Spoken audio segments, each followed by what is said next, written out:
I'm searching for an Avenger torpedo bomber that collided with its wingman and disappeared off of Anacapa Island. Historian Colin Colburn just made a huge break in the case, unearthing an eyewitness account of where the lost Avenger went down. This is kind of a smoking gun. If this is accurate, then 400 yards out on that bearing, there should be a lost World War II plane. Right out there, 400 yards offshore.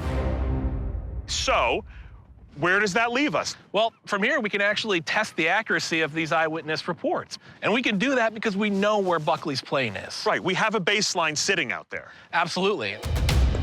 Diving the known wreck may help us solve the mystery of the lost Avenger.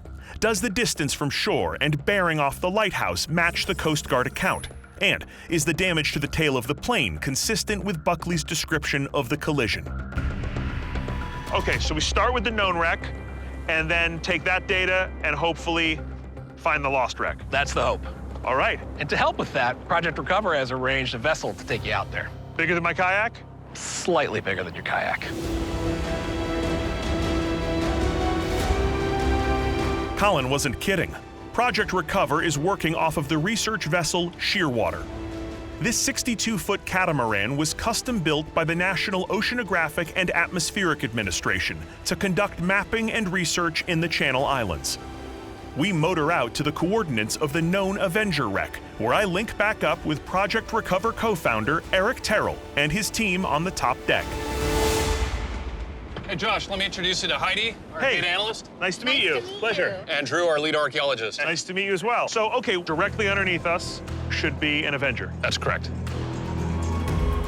Accidentally discovered by divers, the location of the wreck was officially cataloged by the National Park Service in 1996. Let's start by talking about where we are. Got Anacapa Island right here, and there's our lighthouse. So the report puts the wreck at 300-degree bearing. Kind of take a look at where we are right here. We see that the bearing lines up almost perfectly to what the historical report is telling us. And the distance from the lighthouse? The distance in the record says 100 yards. Now, I'm no expert, but we are way more than 100 yards from that lighthouse. That's Way correct. more. We're sitting at about 1,800 yards from the lighthouse. Okay, so that's off by a factor of 18. Yes. So that's hugely inaccurate. Big time. This is really common. Fog of war, chaos. The angles are often very accurate.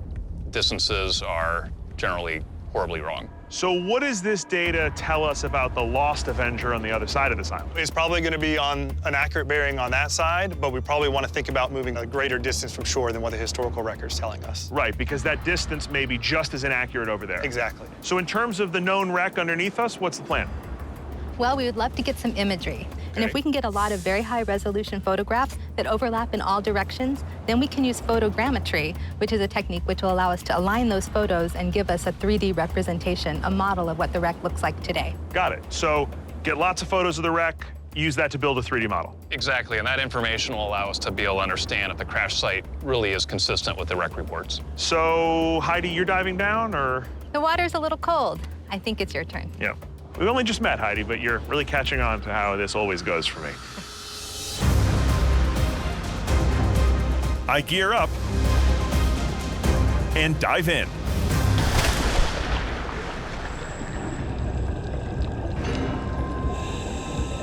The frigid water bites through my thick wetsuit, but the real danger of this dive is depth. The plane rests at nearly 120 feet, which means I only have a limited amount of bottom time before I have to surface to avoid decompression sickness. I've got to make every second count. Josh, do you copy?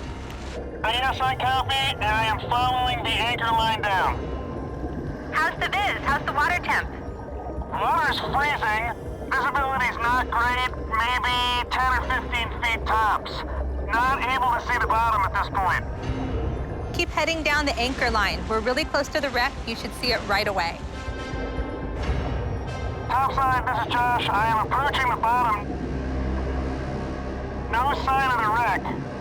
Josh, we're about 10 yards from the wreck to the west, so just keep swimming that direction and you should find it. Copy that. I'll leave the anchor line, head over that way. Stand by. Besides a lone crab who is definitely not happy to see me, this place is a desert. Did we anchor too far off the target? The clock is ticking. I have to find this plane. I see the wreck.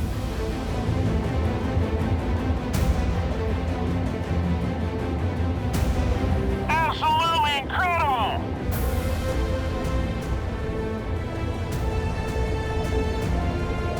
Josh, what's the condition? The condition is amazing, actually. The entire aircraft appears to be here. Both wings are attached. You can clearly make out the fuselage. It's in great shape considering what it's been through.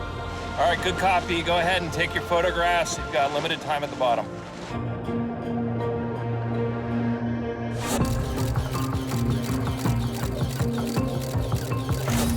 The thousands of photographs I take will be digitally stitched together to create a 3D model for detailed forensic study topside. The outline of the plane is so clear, but big sections of it are missing. The whole fuselage section is collapsed in. Not surprising, given it's a lot of aluminum and just natural degradation down there. I've circled the plane a couple times. I got a grip of photos here. Hey Josh, how's your bottom time? I've only got a couple of minutes left before I'm gonna need to start surfacing. Copy that. Be sure to focus on the tail section if you can. That's where it was hit. Will do. I'll take another pass on the tail, and then I'm coming up. There's not much left. It's really just an impression. I'll document everything I can.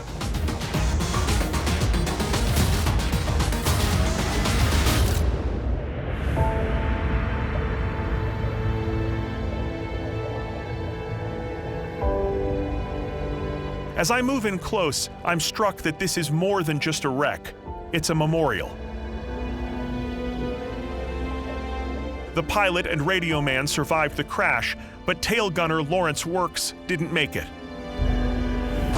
The round impression at the rear of the cockpit is all that's left of the turret where he sat. Okay, topside, I am headed to the surface. I'll meet you at the back of the boat. Copy that. After a brief decompression stop on the anchor line, I make my way to the surface. Hey Josh, how'd the dive go? Oh man, spectacular. All this talk about these two Avengers, where they were, the men that were in them, to go down there and see one of them takes the whole thing from a story to a piece of history, really. No, I get it, Josh. Seeing those wrecks in person just really connects you to the site. Really powerful to see it down there. Great, let's get you on board and let's start data processing. While I dry off, Heidi begins rendering the photos of Buckley's Avenger. A few hours later, we head inside the cabin to take a look. Okay, Heidi, what do we got? Well, you collected a whole bunch of images and they look amazing. We got good data. We did. It looks really good. You want to see it? Yes, I'm dying to see it. Okay, here we go. After nearly 8 decades of silence, the known wreck has a new story to tell, revealing clues that could lead us to the lost Avenger. Oh, this is incredible. Look at that! Look how much detail we have here. Like CSI World War II, this model allows Eric to reconstruct a play-by-play of the moment of impact.